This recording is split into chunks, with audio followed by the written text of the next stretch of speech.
married women I knew did scarcely more than bear children and order around their servants.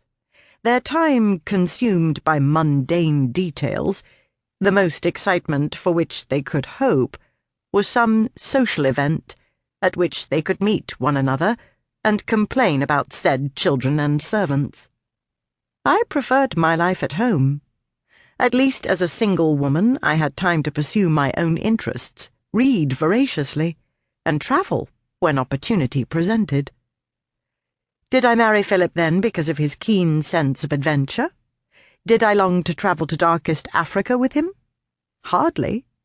I married him because he happened to propose at a moment when accepting him seemed a simple way out of an increasingly unbearable situation. As the months following my debut progressed, my mother became more and more desperate, her dearest wish having always been to see me make a brilliant match before the end of my first season. She lamented continually. It was nearly impossible to converse with her on any other topic. Any topic, that is, other than the proposals being accepted by the daughters of her friends.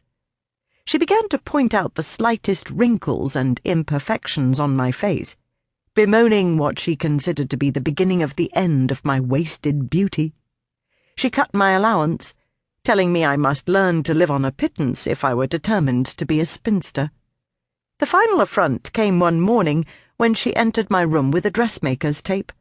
She wanted to measure my waist, to see how quickly I was becoming old and fat. I could bear it no longer. That same afternoon, Philip called and asked me to do him the honour of becoming his wife. This came as a complete surprise. I had rarely conversed with him, though we saw each other frequently at social gatherings. Having no interest in hunting, or in his superficial charm, I tended to avoid him. I did not realize that the hunter always prefers the quarry that is difficult to catch.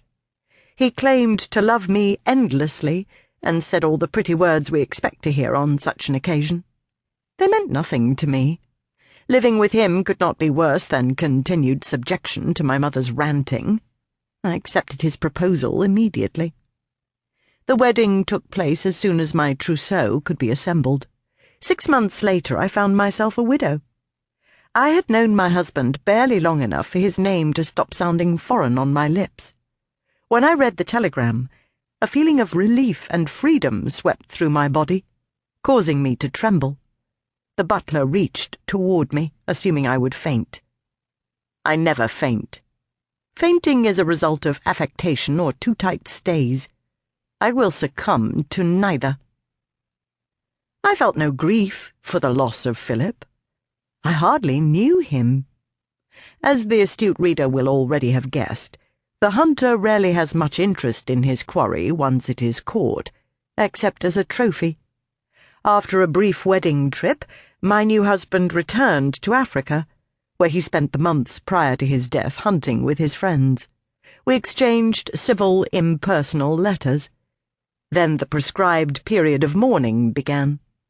For 12 months I would have to wear nothing but black crepe and avoid nearly all social events. After that I would be allowed silk, but in dull greys and black stripes. Not until 2 years had passed would I be able to return to an ordinary existence.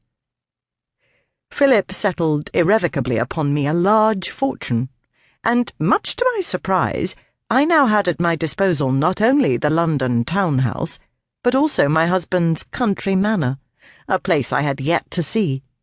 Although the property was of course entailed, Philip's family insisted that I did not need to find a new home.